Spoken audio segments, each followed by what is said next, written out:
début de la nouvelle aventure commence. Est-ce que je suis stressée? Oui. Est-ce que je sais pas où regarder? Oui.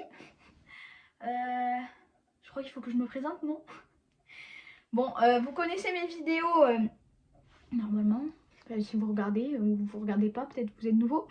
C'est la première vidéo face cam. La question c'est, de quoi va-t-on parler aujourd'hui? À votre avis? Bon, vous avez déjà lu le titre donc vous savez.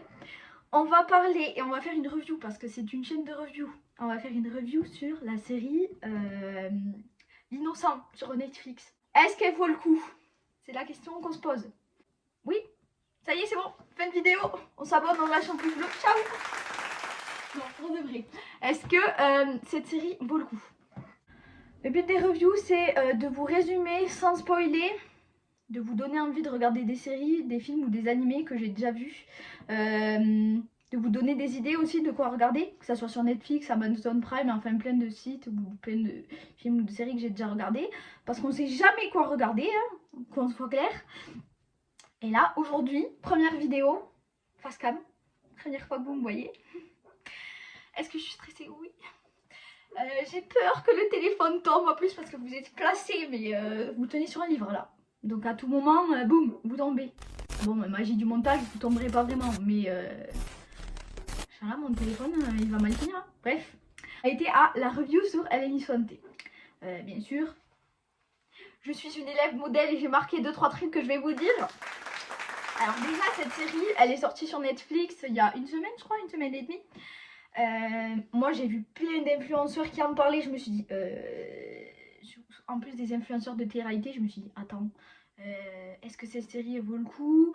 Est-ce qu'elle est pas trop surcotée ou est-ce que ça vaut vraiment le coup? Parce que bon, on sait tous que les placements de produits de télé-réalité, bref, c'est pas le sujet, on s'en fout. Mais j'ai entendu parler de cette série, je me suis dit, Océane, il faut que tu la regardes et que tu te fasses ton propre avis dessus. Alors déjà, cette série, c'est une adaptation. J'arrive pas à parler, hein, c'est grave. Hein. C'est une adaptation d'un roman du même nom, hein, donc de L'innocent ou El Inocente en espagnol. Une adaptation d'un livre de Harlan Coben. C'est un thriller, d'accord? Donc il n'y a pas, c'est pas une série romantique, c'est pas une série catastrophe, c'est pas une série policière, enfin quoi que si, mais thriller à fond. Je vous le dis, déjà si vous aimez pas les séries thriller, vous allez pas aimer. Déjà. Parlons du casting, parce que là le casting, cette série repose sur Mario Casas, voilà. Déjà, pour ceux qui ne connaissent pas, mais vous devez quand même peut-être un peu connaître, c'est celui joué dans le film, dans les deux films, à 3 mètres au-dessus du ciel, celui qui a joué dans El Instinto, je sais pas parler, hein. Bref, vous verrez parce que je mettrai aussi les noms en bas de l'écran comme ça, si vous savez pas. En plus avec mon accent du sud, c'est compliqué. Bref, ça repose sur cette star là. Après il y a Aura Guerrido qui joue Olivia Costa. Oui, donc du coup Mario Casas joue Matteo Vidal. Il y a aussi Alexandra Jiménez, parce que série espagnole, alors je mets l'accent à donf, qui joue Lorena Ortiz. Martina Guzman qui joue Kimi Dale, José Coronado, non mais s'il vous plaît, ça nous poursuit partout, même dans les séries, on n'en peut plus, qui joue Théo Aguilar et Gonzalo Castro qui joue Jamé, bref, le nom sous l'écran. Comme ça sera plus rapide. Niveau casting, quand même, il y a beaucoup d'inconnus, ou du moins, c'est des acteurs espagnols, donc comme nous, les francophones, on n'est pas trop séries espagnoles, sauf celles qui sortent sur Netflix, genre Elite et tout, les plus connues. Bon, il y a d'autres séries Netflix ou d'autres séries Amazon Prime espagnoles, mais bon, moins connues, donc on regarde un peu moins. Vraiment, le casting repose sur Mario Casas. Quand on regarde le casting de la série, il est marqué en premier, alors que si on regarde le temps d'écran qu'il a, c'est un personnage principal, mais il devrait pas être écrit en premier, vous voyez. Donc c'est vraiment sur lui que ils ont mis le salaire et tout, à mon avis. A few moments later. Bref, résumé de la série. Matteo Vidal qui sort de prison parce qu'il a commis un meurtre. Mais je ne vais pas vous spoiler, attention. Il a commis un meurtre en fait et il va réussir à retrouver l'amour. Sauf que en fait il a vraiment une vie de merde. C'est à dire qu'il a des emmerdes qui lui tombent dessus tout le temps. Le pauvre, je le plains. Non vraiment, en fait il est allé en prison, mais elle innocente, donc je vous fais pas un dessin, voilà. Ou du moins il faut regarder jusqu'à la fin parce que on apprend des choses jusqu'à la fin dans cette série. Jusqu'à la dernière seconde. Il est allé en prison, il a retrouvé l'amour et ça l'a remis un peu sur les rails. Et en fait, encore arrivé des bêtises le pauvre. Parce qu'en fait, il doute que sa femme le trompe. Donc il va commencer à engager un détective et en fait, il va commencer à déterrer des choses qu'il ne devait pas trop déterrer. Il va commencer à apprendre des trucs qu'il fallait pas trop apprendre. Bref, c'est un thriller, donc c'est une série puzzle, on va dire, parce que on va apprendre des choses tout le long. La série fait 8 épisodes, c'est une mini-série. Elle fait 8 épisodes et on apprend des choses tout le long des épisodes. Et tous les épisodes. Par contre, disclaimer, cette série est compliquée à suivre. Moi je sais que les 2 premiers épisodes, vraiment, c'était compliqué là. En fait, quand on voit les 2 premiers épisodes, le premier épisode parle de quelque chose et le second, c'est totalement l'opposé. Sauf à la fin, on comprend qu'il y a un lien. Mais vraiment, c'est à la toute fin qu'on comprend qu'il y a un truc. Elle veut nous amener où la série là? Parce qu'on dirait qu'il y a 2 choses différentes qui sont en train de se passer. Donc c'est compliqué. Les 2 premiers épisodes sont compliqués. Mais en fait, ça met en place l'histoire et après, on va mieux comprendre tout ce qui va se passer. Et après, ça déroule. Mais vraiment, ça déroule. Moi, ça fait longtemps que j'ai pas pris une aussi grosse claque sur une série. On est sur le cul tout le temps. Il y a des révélations tout le long et elles sont vraiment bien placées. Vraiment, je ne sais pas, parce que comme c'est une adaptation de livre, je n'ai pas lu le livre. Et je l'ai regardé qu'en VF aussi la série. Donc s'il y en a qui me posent, oui mais tu l'as regardé qu'en VF? Oui, je l'ai regardé qu'en VF. Peut-être que je regarderai en VO mais pas pour l'instant, c'est pas dans mes projets. J'ai d'autres séries et d'autres films à regarder. Elle est vraiment bien faite. Je sais pas si le livre est vraiment comme ça ou s'il y a quand même eu des différences qui ont été faites. Elle est très bien faite dans la construction en fait. Parce on est vraiment sur une poupée russe en fait. Vraiment, on croit ça au premier épisode, puis au deuxième on dit ah ben non. Le troisième épisode, ah ben c'est ça qui se passe, voilà. Et comme je disais, jusqu'à la fin on apprend des trucs. Genre 8ème épisode, le dernier épisode dure 1h11 je crois, 1h11. Ben, jusqu'à la dernière minute, on apprend le truc. On apprend le truc. Qu'on se dit, ah c'est vraiment ça. Dans la construction de la série, c'est très intelligent, c'est-à-dire qu'à des moments donnés, sans spoiler, je vais dire le ressusciter, vous comprendrez ceux qui ont regardé. À un moment donné, on fait croire au public qu'il va voir jusqu'au 7ème épisode, on dit allez, ils vont nous le faire ressusciter, on va le voir, c'est sûr. Surtout qu'ils insistent à des moments dessus, on te dit oui non mais il bougeait, il n'était pas trop mort et tout. Et là tu dis allez, il est pas mort le mec, il est pas mort, il va ressusciter. Et en fait au 8ème épisode t'apprends que vraiment il est mort. Non mais vraiment en fait cette série prend par la main et puis on nous balade. Vraiment on nous balade. C'est vraiment très déstabilisant comme série. Et au 8ème épisode on se dit oh, et c'est vraiment parti à cause de lui. Et prenante, c'est-à-dire que moi je l'ai regardé hier, donc avant cette vidéo, avant que je tourne cette vidéo. J'ai commencé, il était 6h de l'après-midi je crois. Je l'ai fini, il était 2h du matin, voilà. C'est bien aussi, c'est bien. Tu fais des efforts. Non mais c'est pour vous dire, en fait, elle est tellement bien coupée, même niveau épisode, en fait, on t'apprend un truc et tu dis ah non, je peux pas m'arrêter là, il faut que je continue. Et puis cercle vicieux, cercle vicieux, cercle vicieux, et puis Océane, personne faible que je suis, à continuer. Bon, heureusement, mini-série, donc 8 épisodes. Mais bon, le dernier épisode, 1h11 quand même. Mais vraiment, est-ce qu'elle vaut le coup? Oui. Si on aime les thrillers. Par contre, point négatif, elle est vraiment hardcore. C'est pour un public averti, quoi. C'est pas la petite sœur de 10 ans qui va pouvoir regarder ça, je vous préviens, parce que l'écran explosé, c'est violent. Mais genre violent beaucoup. Il y a des scènes de suicide qui sont montrées.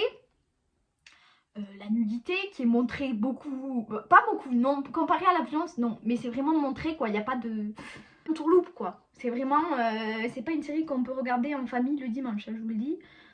Sauf si vous êtes tous grands, vous avez tous 18 ans, c'est pas trop choquant, enfin, ou du moins vous n'êtes pas une âme sensible. Moi, ma maman, elle a regardé avec moi, il y a des scènes, parce qu'il y a aussi des scènes de, comment dire, de torture. Elle s'est levée, elle est partie et elle est revenue. Voilà, c'est pour vous dire. Moi, ça me fait plus trop d'effet à force de regarder quand on est sur American Horror Story ou des styles de choses comme ça. On connaît quoi. Public averti sur cette série. Mais est-ce qu'elle vaut le coup? Ah oui, Franchement, j'étais inventé à la vidéo.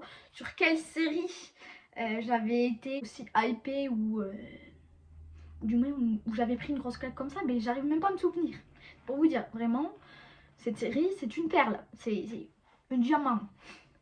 Non, les acteurs sont bons, ils jouent bien, il n'y a pas de surjoue. Bon, après, il faudrait regarder en VO pour voir si vraiment ça colle. Parce que bon, on sait toujours qu'avec les voix françaises, des fois, il y a des décalages. Franchement, les acteurs sont bons. L'histoire, elle est... Je tombe sur le cul. Je tombe sur le cul. C'est pas possible. C'est pas possible. Donc, ça me donne limite envie de lire le livre pour comparer. Harlan Coben a écrit beaucoup de livres et il y a plusieurs de ces livres qui ont été adaptés, donc à voir du coup, parce que je pense que je vais regarder d'autres séries ou films, parce que je sais pas si ça a été adapté en film ou série ces autres livres, mais je regarderai, je ferai peut-être une autre vidéo, enfin pas peut-être sur ma chaîne principale du coup. Oui, parce que bon, je vais aussi faire ma pub pour ma chaîne principale. Vous l'avez qui s'affiche en dessous là, vous pouvez vous abonner et lâcher un j'aime, là aussi sur cette vidéo que vous regardez vous pouvez, parce que pour l'instant sur tout ce que j'ai vu sur Netflix et j'en ai regardé, c'est quand même une bonne série, une très très bonne série qui fait pas gnangnan, qui fait pas adolescent, qui fait pas romance, qui est vraiment dark, on va dire, qui est quand même dark parce que c'est quand même des sujets qui sont la prostitution, tout ça, un peu tout ce qui est drogue, trafic et tout ça, suicide, enfin violence et tout, donc c'est quand même quelque chose qui est très dark. Mais est-ce qu'elle vaut le coup? Oui. Est-ce que je me suis régalée? Ça se finit vite. Surtout que c'est une série qui est addictive, donc elle se finit très très vite. Du coup, les gens en commentaire, ceux qui l'ont déjà vu, est-ce que vous avez réussi à faire un épisode par un épisode? Parce que moi, perso, les films, alors je peux jamais m'arrêter. Mais là, c'était pas possible, hein. Là, c'était pas possible. Donc du coup, voilà. Après, est-ce qu'elle est surcotée? Non, pas tant que ça, parce que moi, à part certaines influenceurs de télé-réalité, j'en ai pas tellement entendu parler. Et pourtant, je suis d'autres personnes sur YouTube qui font des critiques de séries et de films. J'en ai pas tellement entendu parler, alors que vraiment, moi je trouve qu'elle vaut le coup. Qu'on n'en a pas entendu parler tant que ça.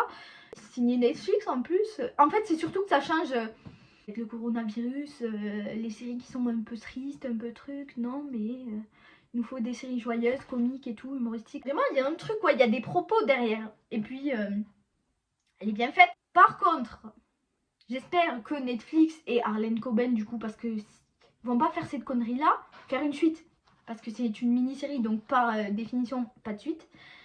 Et puis elle est tellement bien faite que je me dis, s'ils font une suite sur ça, mais ça va être n'importe quoi. Vraiment, on va tous être déçus. Cette série est tellement bien ficelée que je me dis, s'ils veulent continuer pour faire de l'argent, parce que Netflix, souvent, quand ils continuent des séries, hashtag Riverdale, s'ils continuent pour faire des séries ou des films, souvent c'est pour faire du chiffre.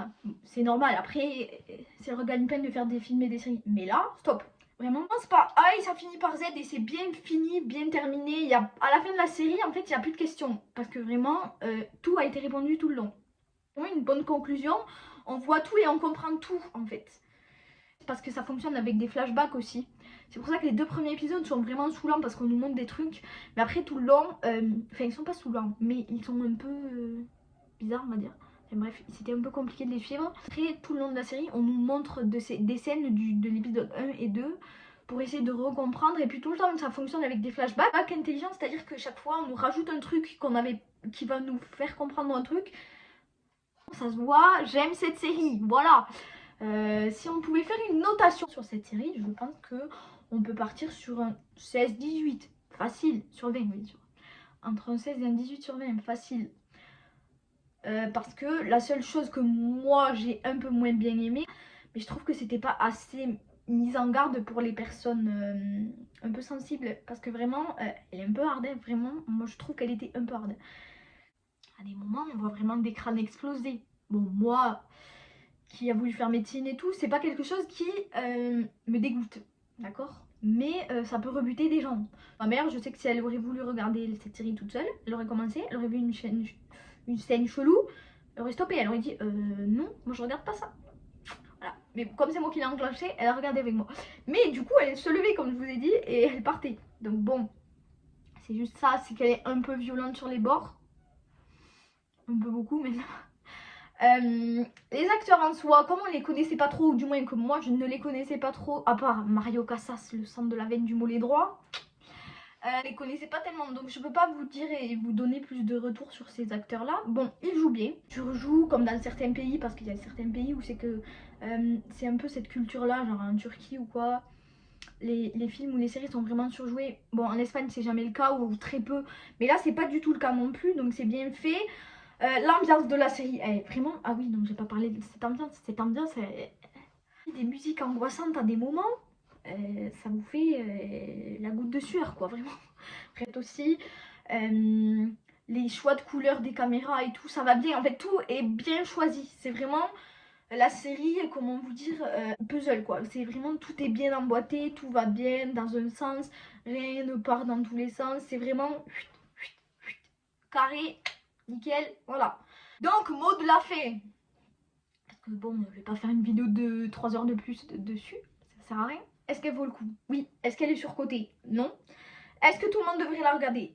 Non. Où la regarder? Sur Netflix, les gars, sur Netflix. Voilà. On va sur Netflix, on tape l'innocent. Et c'est parti. Méfiez-vous du titre aussi. Bon, je ne dis rien, je n'ai pas spoilé de toute la vidéo, mais méfiez-vous du titre. Regardez bien jusqu'à la fin, tenez bon sur les 2 premiers épisodes parce que c'est les plus compliqués. Mais une fois que vous avez tenu les 2 épisodes, après, c'est comme des bonbons, quoi. On finit le paquet d'Haribo, ça finit tout seul. Voilà. Du coup, vous n'êtes pas tombé. Voilà. Pour moi, stressé, oui. Pour m'encourager, vous pouvez laisser un petit j'aime. C'était ma première vidéo face cam. Aïe aïe aïe. Voilà, j'espère que ça vous a plu. Si ça vous a plu, bah, du coup, on lâche le petit j'aime hein, et on s'abonne parce que ça fait zizir. J'espère que ce format vous a plu. Si vous voulez, en commentaire, vous me laissez ce qui vous a plu, ce qui vous a pas plu. Enfin bref, voilà. C'était Océane. Va chercher ta tasse de thé. Elle va regarder la série, écoute. Allez, au revoir. À vendredi prochain. Inch'Allah, ils vont pas tomber, hein, non. Vous avez failli tomber. Voilà. Est-ce qu'on voit mes boutons de lumière? Yes. Vraiment.